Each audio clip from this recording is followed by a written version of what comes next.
How is that facial hair? It's gnarly. Oh my gosh. It's pretty wild. Dude, you're on lockdown over there. I kind of got mine going. Yeah?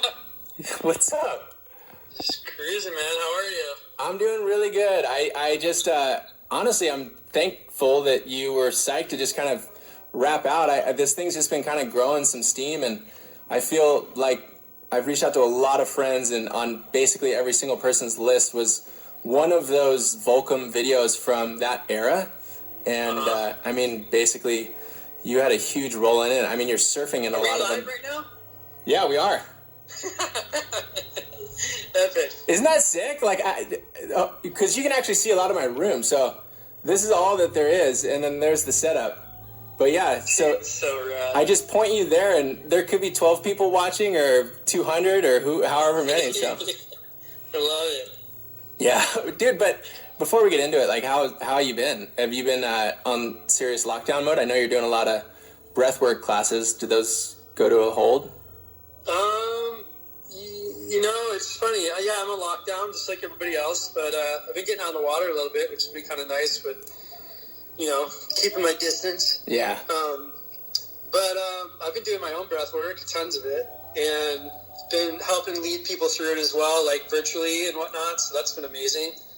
And yeah, but the physical stuff's definitely on the chill right now. It's pretty sick. I feel like now, like within these last couple of weeks, everybody's sort of looking for a lot of virtual stuff. Like, I've been YouTube lessoning every single day, and it's pretty rad. People are really grabbing into it. Definitely, man. It's an interesting time, but there's a lot of opportunity too right now. So I'm running with that one. Rad, dude. Well, sick. Well, today we're basically celebrating you. So just, I mean, thank you for everything you've created for surfing. Oh man, shit, surfing's my life, man. Fuck yes. I don't know anything else. No. I guess I mean, just as a Grammy perspective, I was just curious, kind of where it all started. I don't know if the Garden was the first or Stony Baloney, but what was the mindset with you and Richard? Well, it started with a movie called A Live Rewrite. Oh yeah. Yeah, which was our first one, and they actually did one, a Surfskate Snow one a couple of years ago called True to This, but that was the first Volcom movie, and it was the first Surfskate Snow movie that we did, so we combined all three sports. And yeah, well, Wooly was, he was making films with Quicksilver prior to Volcom, and when he started Volcom, he had just basically come off of finishing Kelly Slater Black and White, so he did that. He did another movie that was incredible called Generation X, which is a really big, influential to me. And so he brought that into the Volcom thing, and then I was just like this 18-year-old Grom, and he's just like gives me a camera, and I start filming these like snowboarders, not knowing really that they were like the best in the world and all this stuff, and yeah, so snowboarding and skating and the whole thing, But the surfing thing, obviously, that's my passion. I've surfed my entire life, so I was behind the camera a lot in the beginning, and because I was like the first team rider for Volcom, and then it kind of escalated and getting like Barney and Gavin, and then a little bit later Bruce, and just all the characters, and then we were just like, yeah, well, we did Live Ride. The first one, it was just kind of this hodgepodge group of dudes. They kind of rode first, kind of didn't.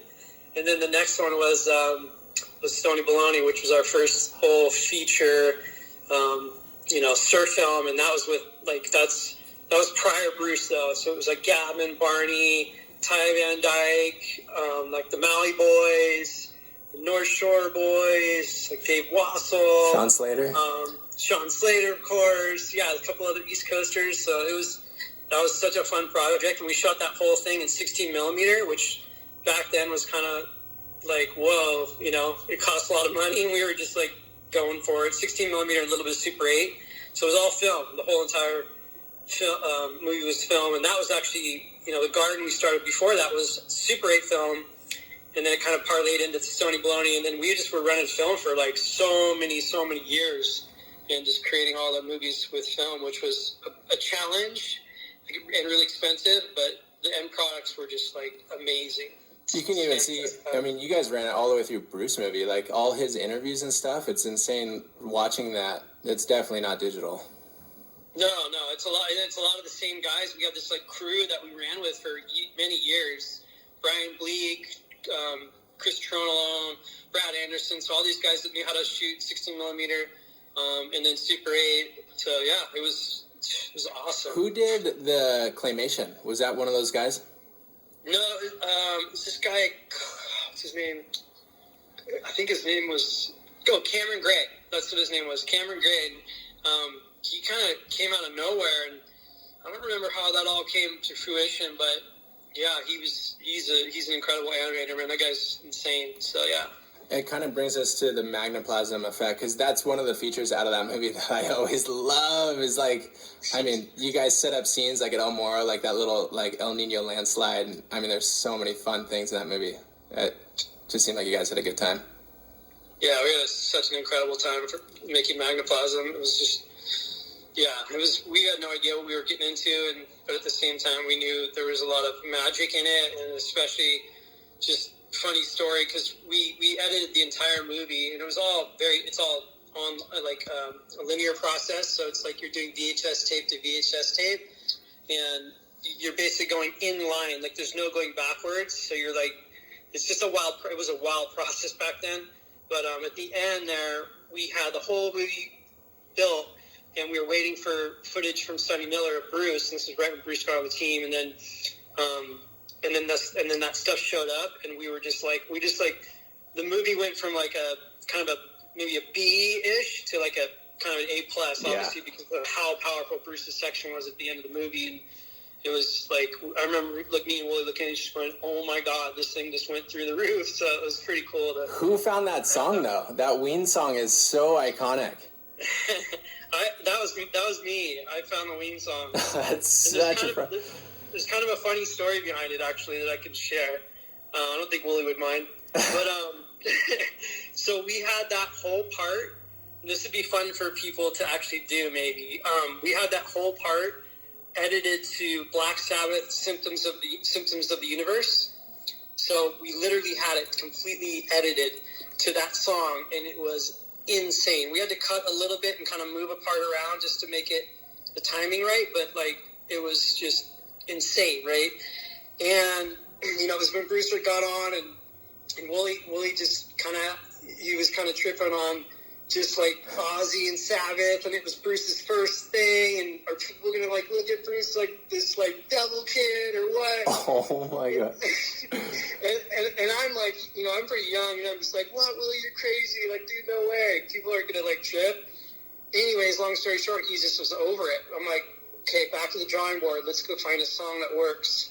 And I just went through all my stuff, and I was super into Ween, and then I wound up on that song, and then I remember, so we had on the monitor there, and we played it, and we turned the music down, the Sabbath down, we turned it down, and then I just played Buenos Tardes, and we just were like, oh my God, yeah.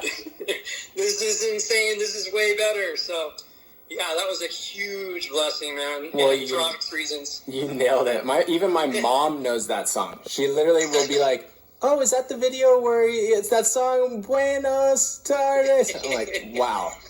Yeah, man. Well, epic. Hey, well, thanks, Troy. We're going to fire it up today. We got 156 tricks coming up first, and then I hopefully, Ozzy said to hit him up on FaceTime, so I'm going to call him after that, and then we'll get into magnoplasm. Heck yeah, brother. Thanks for the call, man. Have a good one. All right. Talk to you soon. Yeah.